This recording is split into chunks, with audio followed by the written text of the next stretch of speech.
home cooks are honoring First Nations cuisine by making a tasting menu highlighting the Three Sisters. The first course will feature corn. Oh, you know what? I have to make that sauce. Beef stock and wine? I need to make this sauce in under a minute. It's do or die. Dude, I'm just gonna start getting some of this down, okay? Yep, go ahead. Okay. Beautiful, Josh. Beautiful, beautiful. So far in this competition, Chrissy and I definitely aren't known as the top platers, but we can cook. There's so much on the line here. It has to be perfect. I think we're gold. Tastes good. Okay, I'm gonna strain it off and I'm gonna pour it in. Awesome. This is such a huge privilege to cook for luminaries of Indigenous cuisine. I just really hope they like it. Amazing job, Andre. Awesome job. All right, round one.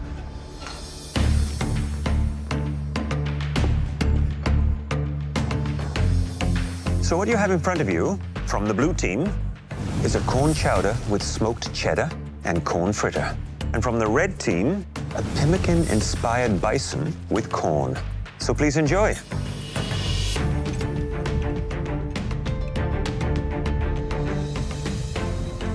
I am very, very impressed. These dishes look like they came from a professional kitchen. The red team, the pemmican-inspired corn. I'm a huge fan of Iroquois white corn, and it's front and center. It was incredible. I agree. On the red team, they've really done a good job with the white corn. You really do get the smokiness. Whereas I feel with the blue team's dish, the white corn is featured, but you don't quite get that from this particular dish. The soup on the blue team, the flavor profile and the seasoning is a bit weak. I think it needs to be amped up in the actual flavor of corn, something to just give it another layer. I think the red team, lots of flavors coming from the bison, but I would have preferred probably a little bit more rare. Chef Wolfman, could you tell us your thoughts on the blue team's corn chowder? The corn chowder reminds me of the soup that my mom would make. Very simple, but it tastes like home. Now the corn fritter here, you can see that the outside's a little bit dark and the inside looks a bit chalky, but the flavor and the seasoning is very precise. It really hits all those notes. Who doesn't love a good hot chowder and a corn fritter? Gorgeous. All right, so I'm gonna grab the partridge. Okay, awesome. I'm gonna move on to the beans. For our second course, we're doing partridge in a nest of sour cherries and beans. We're hoping this plate tells a story of a partridge, you know, in its little nest. I like having stems on my beans. How do you feel about it? I like them too. Keep it rustic, yeah? Okay, cool. I like them all. The bean is the main star, but the partridge is gonna accompany it. I gotta get these birds in ASAP. I gotta move fast with these partridges because I gotta get them roasted, so I do not have time to cut this bird up into little pieces. So I'm just basically chopping it straight down into halves. Ooh, that's a nice sound. This is my first time cooking venison tenderloin, but you know, being from the prairies, who doesn't like cooking meat? So I'm just gonna sear them at really high heat just to get a nice crust on them, take them off, and then rub it in a dried mushroom dust. And then I'm gonna finish it off in the oven. Okay, Chrissy, what's happening? Hello, Chef. I am preparing our warm bean salad that's gonna go with our venison. Okay, how are you gonna make these beans sing? I'm gonna use some maple syrup. We're gonna use some vinegar. Well, that's very Canadian. I love maple syrup. Right. Now, Josh, you only got 13 minutes left. What cook do you want on this? Medium rare. You need the time to cook the venison. Yeah. And also, you need time to what? Rest it, Chef. That's right. Yep. 13 minutes left. Thank you, Chef. I appreciate it. It's definitely gonna come down to the wire. Okay.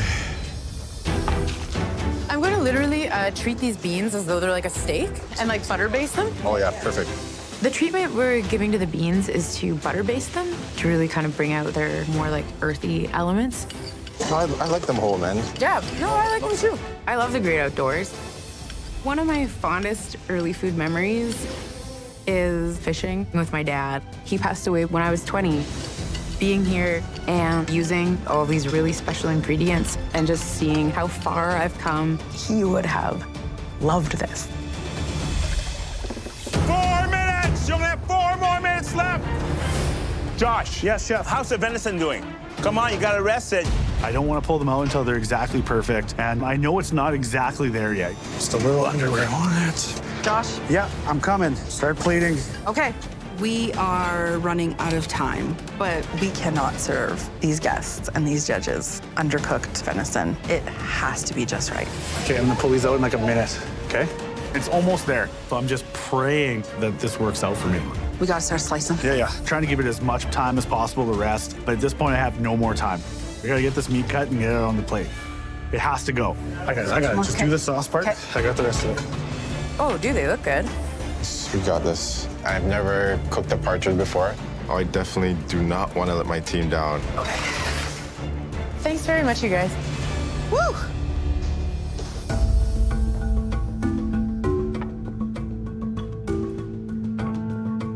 So the second course from the red team is roasted partridge with sour cherry gastrique and a bean nest. From the blue team, we have venison medallions, 3-bean salad, and pickled cinnamon cap mushrooms. Let's dig in, shall we? I think on the red team, just feels a little bit more sort of rustic and homey and simple. Counter to that, the blue team, I think there's some elegance to the plating. I like the balance of this dish. You have the bean, still has this crunch. The berries provide the acidity, so one working with the other. Now, the venison is slightly overcooked, but still, for me, it's not bad. On the red team, the partridge is delicious, lots of great flavor. The beans, however, you can see that they weren't cleaned properly, which is a problem. For the red team, when I think of Indigenous hospitality, Indigenous food, I think very approachable. This is how we would eat it, right here. But the beans could use a little bit of work. For the beans to be a featured ingredient, I think Blue Team really did a great job. I had to cut off the ends of my beans to eat them off of the red team. Thank you for the feedback. Baking powder, baking powder. Where's the baking powder? The idea for this third course is to really celebrate the squash. So we're gonna do kind of like a play on a bread pudding using bannock. There's nothing better than a hot piece of bannock. Bannock is a quick bread that's very simple to make. You know, it's pretty much flour, baking powder, and water. Ready for this? See how this goes. Bannock is perfectly done when it's nice and golden brown on the outside. Oh, that looks gorgeous, Josh. I'm responsible for squash, and more squash. So squash puree, caramelized butternut squash. Also a whipped cream with some birch syrup, cinnamon, and nutmeg. Yes, that's perfect. I want to eat this. I really want to eat this dessert. Oh my God. That is so good. Oh, this cake is nice. I'm gonna follow you with the pastry cream, okay? Perfect. I'm mega proud of us. We had such a joy of a time cooking together, and I think that really showed in our food and on the plates. I'm gonna follow you this way, okay? I'd be extremely devastated if we lose this one. Okay, so just over top, like that. Perfect. These are so nice, Josh. Oh my God. I feel like this challenge has been perfect to show that I can be delicate and plate well, and also that, hey, I deserve to be here, and I'm a force to be reckoned with, too.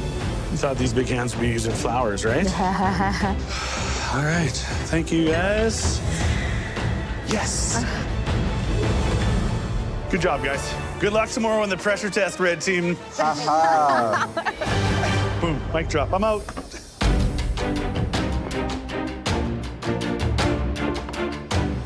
So let's get on to the third course. From the red team, we have a birch and squash cake with tempered chocolate bark, candied squash, and juniper pastry cream. And from the blue team, a deconstructed bannock bread pudding with a squash mousse and candied squash. Well, let's dig in.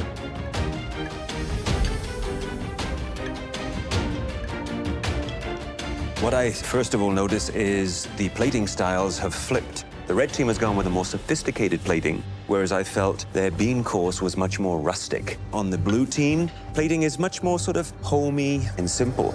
Visually, these are probably my favorite plates. The blue team's plate, the squash in the puree, you can taste it. Candy squash, also a nice touch. I love the texture from the bannock. I just love the complexity. The red team, at first I thought, gee, the cake might look a little on the dry side, but oh no, it was beautiful and moist. The flavors of this slightly bitterness from the chocolate was just absolutely wonderful. I agree. I like the chocolate with the squash, something I never really thought would go. I'm really liking this. Chef Mandy, what are your comments on the third course? I don't know which one I like better. They did a good job on both of them. You know, you're all our guests today, and I'm very proud. I think that they have really risen to a new level in the kitchen tonight, and you can see it with these two desserts, both extraordinary. Yesterday, the results for both teams were truly amazing. But we still have to pick a winner, and that winning team will go straight to the top 3. While the losing team faces a pressure test to determine which home cook gets the final spot. Both teams presented strong dishes, but one of the two stood a little bit ahead with their sophisticated plating and by impressing everyone at the table with how well they honored those ingredients. The team that earns a pass to the top 3 is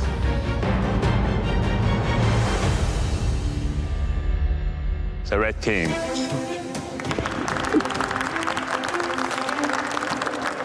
We just put so much care into that meal and just so grateful that they liked what we did. Andre and Jennifer, head up to the gallery. Thank you. Good job, guys. I feel extremely grateful to make it this far, and we're automatically top 3. Oh my gosh.